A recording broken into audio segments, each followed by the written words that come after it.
Miracle Boy Boxing, ladies and gentlemen. I am your host, the one and only Hosting Cruz, bringing you another exciting edition of boxing. Don't forget to hit and to like, subscribe to my channel.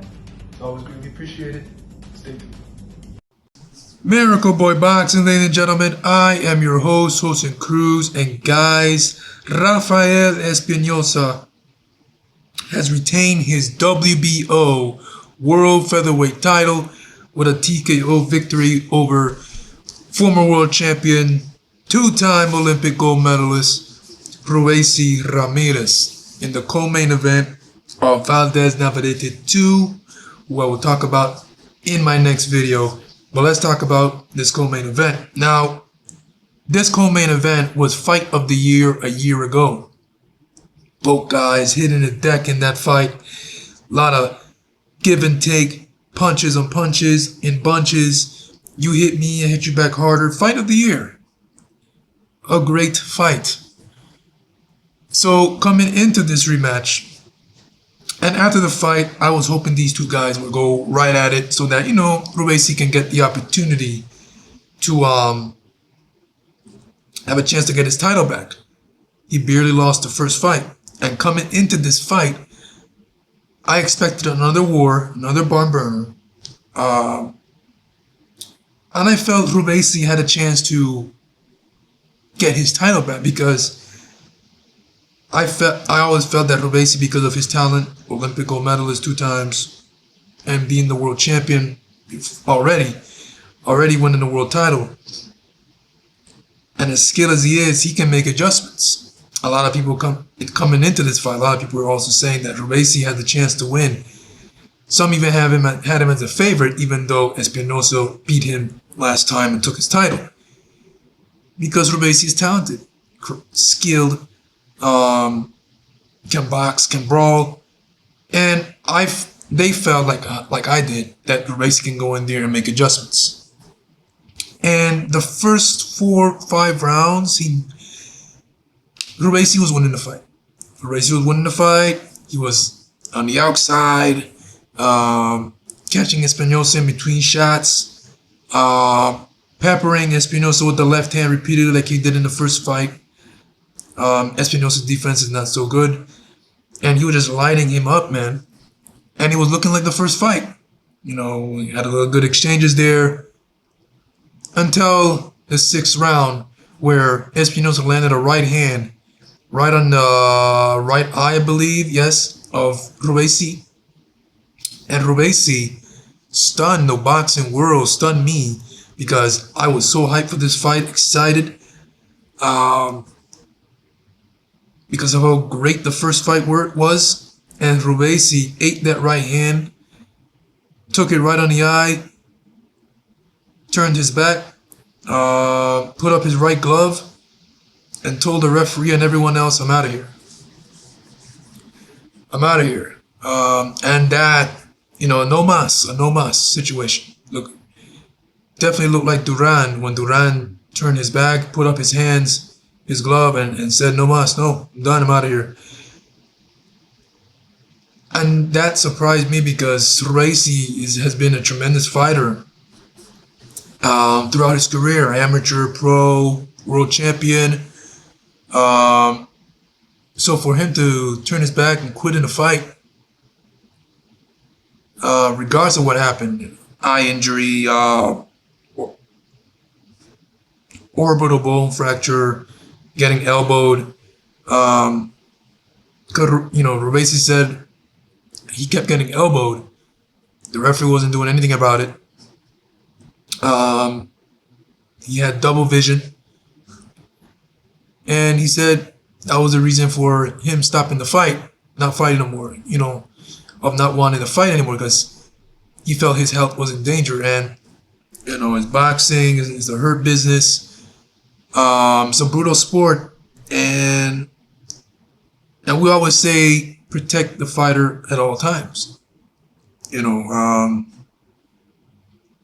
Health is important.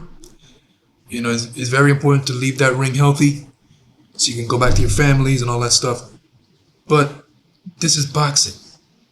So many great fighters over the years have have had to go through worse than what Rubiesy Ramirez had to go through in boxing and still win fights. In this sport, if you want to be someone that that no one will ever forget who you are, be remembered forever, a legend, you got to go through what Ali went through, man. In the Thriller in Manila against Joe Frazier. That was a brutal fight. Ali felt like it was the closest thing to death, and he ended up winning the fight.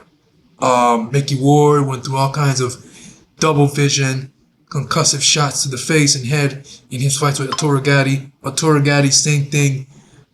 Israel Vasquez, who they pulled up on the podium, on the screen, on the Megatron, on the Titantron, the screen up there. You know, the 10 bell rings to pay tribute to him. He recently passed away, but during his career, he was a tremendous warrior. Fighters like Israel Vasquez, Oscar Valdez, who fought 8-9 rounds with a broken jaw.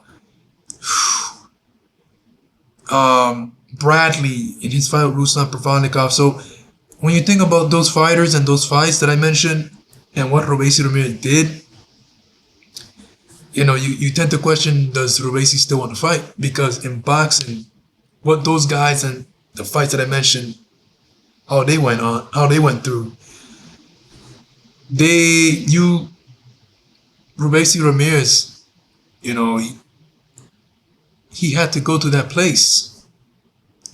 Espinoza was willing to go to that place, that brutal place, where your health is sacrificed.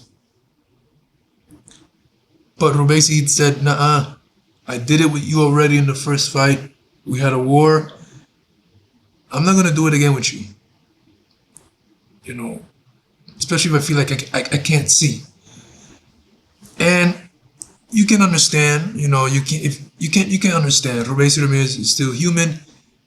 His health comes first. That's understandable. But in a sport like boxing and at this level, this is not a pro debut. You're 5 fights in your pro career. No, this is a world championship fight. This is a co-main event.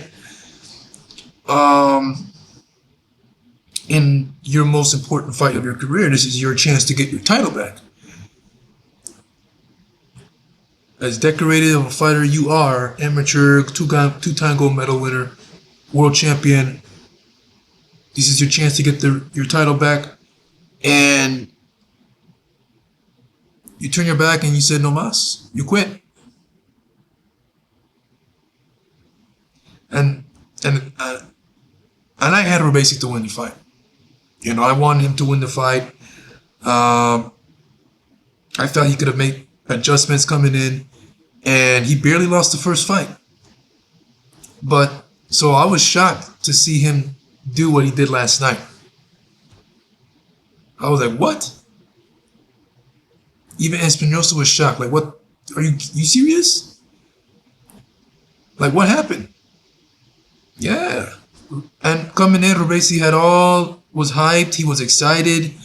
He couldn't wait to get in there, to get his title back. He was ready to then do this. So, all in all, Espinoza, at the end of the day, got the TKO win.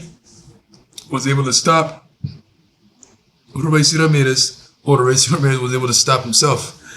But all in all, it's a TKO win. Rubiesy Ramirez goes from number 1 to maybe number 8 in the division.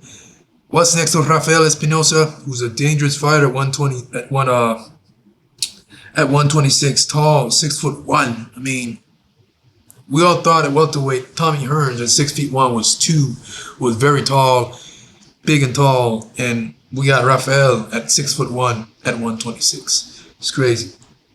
Another good fight so Rafael has challenges in the weight class. Rubiesy Ramirez is out of the way. Number 2 in the rankings is Bruce Choo Choo Carrington in what would be a terrific fight. You can picture both guys going at it at a blistering pace. Shushu Carrington with the blistering combinations, good power. He's got that dog in him, and of course, as we all know, Rafael has that dog in him as well. So that'll be a tremendous fight. Espinoza versus Raymond Ford. That's a great fight as well. Tomoki Kameda out of Japan. Tremendous fight. So Rafael has some challenges. As for Rubiesy Ramirez, a lot of people are saying this is it. He's not going to come back from this. His career's over. Rubiesy's 28, 29? He has not had much pro fights. Not that much pro fights. He's only 14-3. But he had a pretty good amateur career, long amateur career, 2-time gold medal winner. I don't think this is the end for Rubiesy. A lot of people are saying this is the end because if he quits like this, by taking a shot to the eye, a little puffiness, double vision, he may not be world champion or even reach the top again, because what he did last night was completely shocking. Because Rubiesy Ramirez, he's a fighter that likes to go toe-to-toe as well. You know, he puts his hands up like, come on, hit me. So it was like, you know, he likes that give and take as well. That's why the first fight was such a great fight. But maybe fighters, you know, over time, I guess they change their mind, they change their ways. And Rubiesy Ramirez chose his health over glory last night. Glory to get back at Rafael, get his title back. He chose his health, and that's understandable. You know, because at the end of the day, we are all not going to pay for Rubiesy Ramirez's hospital bill when he gets permanently damaged. You know, you got to respect that. So I respect it. But at this level of the sport, you know, you can't be doing anything. You can't be doing things like that. It's unfortunate, but you know, at this sport, you gotta. It's crazy. Like Bradley said, you gotta be willing to die in that ring. That's the mentality in this sport called boxing. You know, Subriel Matias, fighters like Subriel, Israel Vasquez, Warriors, Juan Manuel Marquez, Arturo Gatti, all those fighters, Mickey Ward, they had a choice when they got tough in the ring. Muhammad Ali, they had a choice. Every fighter that went through wars in their careers, repeated wars, they had a choice. Do I quit or do I push through? And majority of the time they pushed through, win, lose, or draw. But they showed their heart, their courage, even Cotto, who was blood and guts as well. So, and as decorated and tremendous fighter Rubiesy is, when it got to that point that it was getting tough, his eye was a little puffy, he got hit right on there, trying to blame it on elbows and stuff, he didn't want no more. I guess he felt like, okay, we're gonna do what we did in the first fight, another war, huh? You can keep that, I'm out of here. And that's what happened. But all in all, man, I like Rubiesy. I think he'll be back. I don't think this is the end for him. I'll be surprised if he hangs it up. But yeah, because you tend to question, he did that last night, so there's a chance that he may do it again. You know, there's a saying that if you quit once, you quit again. Fernando Vargas said it before. He's always said that quote, you quit once, you quit again. And, yep. Well, all in all, man, congratulations to Rafael Espinoza. He retains his title, on to bigger and better things, and continues his path to being the top 126 pounder in the world, amongst other tremendous champions like Angelo Leo, Brandon Figueroa, and Nick Ball. Miracle Boy Boxing, gentlemen, I am your host, Wilson Cruz. Let me know what you guys think in the comments section below about Rafael Espinoza's TKO win over Rubiesy Ramirez. Is this the end of Rubiesy? Will he be back? And what's next for Rafa? I'm your host, Cruz. Don't forget to like and subscribe to my channel, ladies and gentlemen. It is always a pleasure to talk to you about boxing. And I'll see you guys in my next video. Peace.